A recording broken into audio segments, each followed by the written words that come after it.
All right, class, let's settle in. Today we're going to talk about something we all take for granted, staying warm.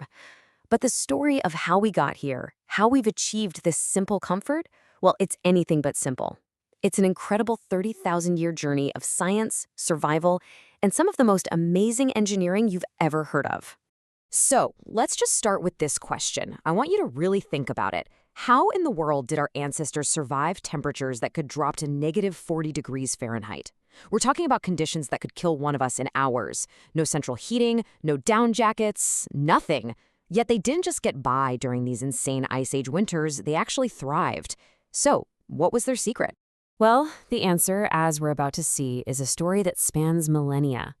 And this isn't just a tale of people huddling in caves hoping for the best.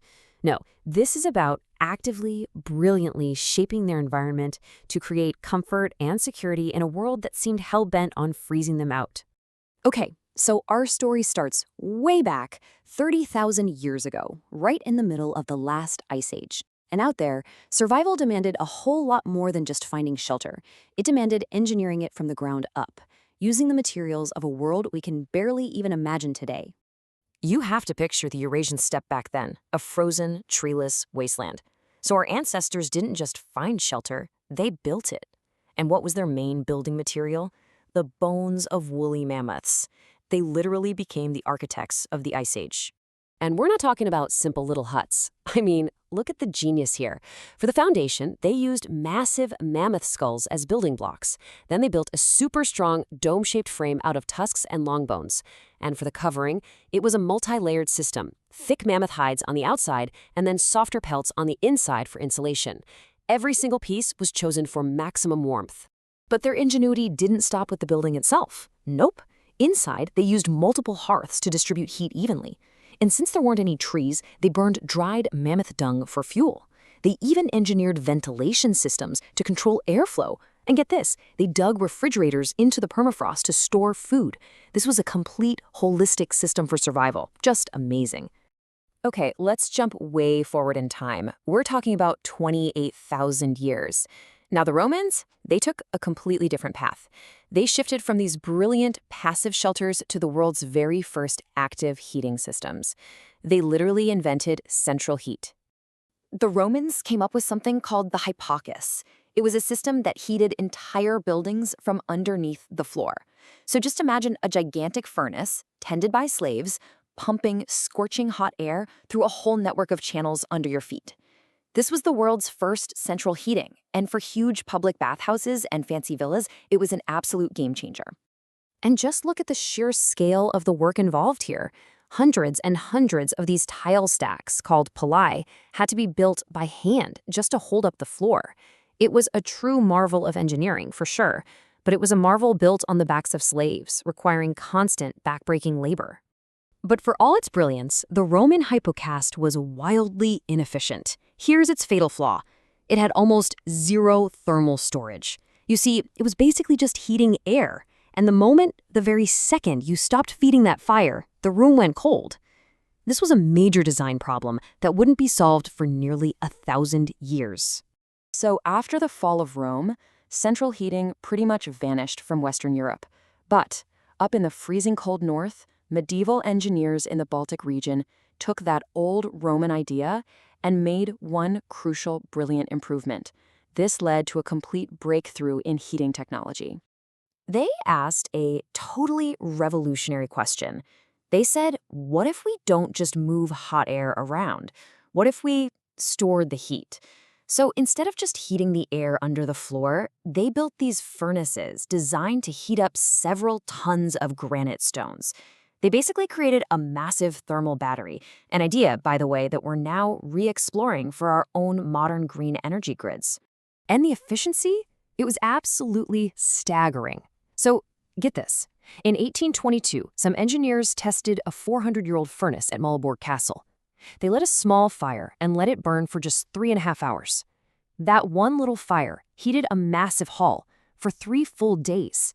In today's money, it cost them about $15 worth of wood for 3 days of heat. Unbelievable.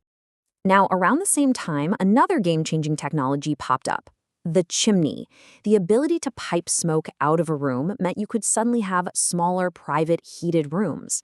All of a sudden, lords and ladies started leaving the big, drafty Great Hall to eat in their own cozy chambers. The chimney didn't just change heating, it literally helped create the modern idea of privacy. And they also perfected the art of insulation. You know those massive tapestries you see hanging in castles? Yeah, they weren't just for decoration. They were a textile defense system. By creating an air gap against the cold stone, they achieved an R value. That's just a measure of how well something resists heat flow. That was almost as high as modern fiberglass. Pretty clever, huh? Okay, let's shift gears and hop across the Atlantic to early America. Here, the challenges were totally different. Ingenuity wasn't about massive castle furnaces, it was about clever, resourceful solutions on a much more personal household scale. American pioneers, well, they used whatever they could find. They built soddies, houses made from blocks of prairie grass and mud. They were apparently pretty damp, but they were also remarkably well insulated.